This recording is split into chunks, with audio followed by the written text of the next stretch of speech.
साथियों सावधान, खतरा है, सावधान साथियों। साथियों, हमारे देश में 15 वर्ष से कम उम्र के बच्चे 15 वर्ष से कम उम्र के बच्चे, ऐसे 3 करोड़ बच्चे हैं जो प्रत्येक दिन तंबाकू के उत्पादों का उपयोग करते हैं। वो सिगरेट हो, बीड़ी हो, गुटखा हो। और इसी से अत्यंत खतरा हमारे देश के नौजवानों के लिए, आने वाली पीढ़ी के लिए अत्यंत खतरा है। और आप सभी का ये कर्तव्य है कि हम इससे मिलकर लड़ें, इसे रोकें, इस सामाजिक कुरीति को, सामाजिक बुराई को समाप्त करें।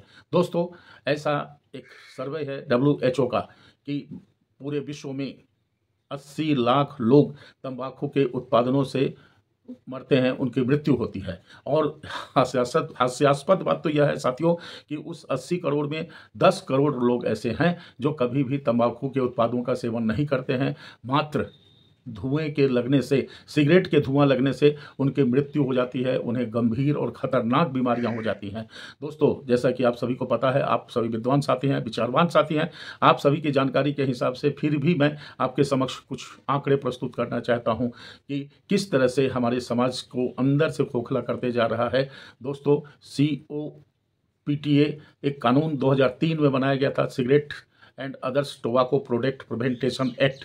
2003 में बनने के बाद साथियों, उस एक्ट में 10 प्रावधान किए गए हैं जो कि दंडात्मक कार्यवाही हैं। परंतु दुर्भाग्य से ये है कि आज तक कभी भी बहुत अच्छे तरह से उस कानून का पालन नहीं हो सका। इसीलिए मुख्य विषय है कि सरकार को चेतना चाहिए। सरकार की लापरवाही है, जिला प्रशासन की लापरवाही है, पुलिस प्रशासन की लापरवाही है। और अगर सबकी लापरवाही है तो ये हमारा आपका कर्तव्य बनता है कि हम उन्हें जगाएं, हम उन्हें उठाएं। वो सरकार हो, जिला प्रशासन हो, पुलिस प्रशासन हो, हम उन्हें ये चेतावनी के साथ, हम उन्हें निवेदन के साथ हम उनसे निवेदन करें कि महोदय, 2003 में बना हुआ एक्ट आपके यहाँ किसी भी तरह से लागू नहीं हो रहा है। और देखें कि 100 मीटर की दूरी उस एक्ट के हिसाब से है कि स्कूल कॉलेज से 100 मीटर की दूरी पर तंबाकू के उत्पाद नहीं बिकेंगे। लेकिन साथियों, आपके समक्ष एक जानकारी प्रस्तुत कर रहा हूं कि मध्य प्रदेश के शहडोल संभाग के कोयलांचल की राजधानी धनपुरी में सरकारी स्कूल के बिल्डिंग पर कब्जा करके पान बीड़ी का दुकान खोला गया है। उसी रास्ते से, उसी मार्ग से प्रतिदिन तहसीलदार साहब, SDM साहब और SP साहब और दूसरे पुलिस के अधिकारी महोदय, थाना प्रभारी महोदय निकलते हैं। लेकिन उन्हें कभी ये बात दिखलाई नहीं देती है कि दुकान स्कूल से 10 मीटर, 20 मीटर की दूरी पर पान दुकान पर लफंगे लड़के खड़े रहते हैं और लड़कियों पर, विशेषकर गर्ल्स स्कूल के लड़कियों पर छींटाकशी करते हैं। और लड़कियां बहुत ज़्यादा अपने आप को प्रताड़ित महसूस करती हैं। तो कैसे लागू होगा? कौन लागू करेगा? कौन है इसका जिम्मेवार? किसको दे दोष? और कौन किससे ये गुहार लगाएं कि आप उस एक्ट का पालन करिए? कम से कम 100 मीटर की दूरी पर उसको, दुकानों को स्थानांतरित करिए, या एक्ट के अनुसार में जो जुर्माना लगाया गया है उस जुर्माने का पालन करिए। चाहे शहडोल जिले के कलेक्टर साहब हों, शहडोल जिले के SP साहब हों, धनपुरी के थाना प्रभारी महोदय हों, SDOP धनपुरी हों, उन सभी से निवेदन है कि कम से कम इस एक्ट के ऊपर वो पुरजोर कार्रवाई करें। चौधरी टाक के माध्यम से, आप सभी के माध्यम से ये निवेदन किया जाता है जिला प्रशासन और पुलिस प्रशासन को कि वो अति शीघ्र अपनी नज़रों को खोलें, अपने कानों को खोलें और इस पर प्रतिबंध लगाएं।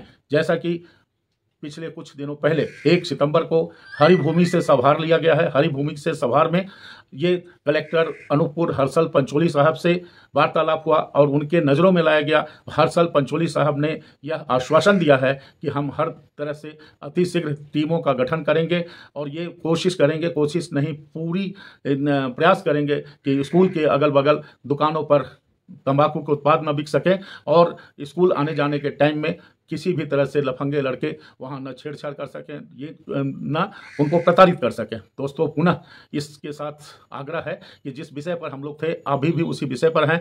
हमारे देश को ओरल कैंसर का राजधानी कहा गया है। ओरल कैंसर का राजधानी बन चुका है हमारा देश। लगभग 13.5 लाख प्रति वर्ष लोगों की मृत्यु तंबाकू के सेवन से होता है, तंबाकू के उत्पादों के सेवन से होता है। और उसमें साथियों दुर्भाग्य है और बहुत ज़्यादा कष्ट के साथ ये कहना पड़ रहा है कि लाखों लोग ऐसे हैं जो नौनिहाल है, बच्चे हैं, 10 से 12, 15 साल के बच्चों के ऊपर भी उनकी मृत्यु होती है। और किसी भी तरह से जिला प्रशासन, पुलिस प्रशासन इस पर ध्यान नहीं देता है। तो फिर से आप सभी से आग्रह है कि पूरे देश की सरकार से आग्रह है, मध्य प्रदेश सरकार से आग्रह है, पूरे मध्य प्रदेश के जिला अध्यक्ष महोदय से, कलेक्टर महोदय से, एसपी महोदय से निवेदन है कि शीघ्र अतिशीघ्र इस पर एक कठोर दंडात्मक कार्रवाई करें, जिससे बच्चों का भविष्य सुरक्षित हो सके। देश के अंदर साथियों आज हाहाकार मचा हुआ है कि पंजाब से एक कैंसर स्पेशल ट्रेन चलती है। सरकार को कितना मिलता है उसका लाभ ये तो सरकार ही बतलाएगी कि सिगरेट और तंबाकू के उत्पादों से सरकार को इतना फायदा मिलता है, लेकिन जितना फायदा मिलता है साथियों, जितना फायदा मिलता है दोस्तों, उसका 10 गुना खर्च हो जाता है कैंसर की बीमारी से। और जो प्रभावित लोग हैं, किसान हैं, मजदूर हैं, छात्र हैं, नौजवान हैं, उनको कैंसर होने से उनकी पूरी संपत्ति बिक जाती है, घर द्वार बिक जाता है और लोग भीख मांगने कटोरा लेकर सामने आ जाते हैं। भीख मांग कर भी उनका परिवार नहीं चलने पाता है। तो हमारा आपका ये फर्ज है साथियों कि आइए साथ मिलकर लड़ें, साथ मिलकर आगे बढ़ें और ऐसी सरकार को, ऐसे जिला प्रशासन को, ऐसे पुलिस प्रशासन से आह्वान करें, एक साथ मिलकर हम आप साथ मिलकर कि इस पर प्रतिबंध लगाया जाए। धन्यवाद, नमस्कार। चौधरी टॉक पर आपका स्वागत है। आप अपना राय विचार अवश्य दें। धन्यवाद।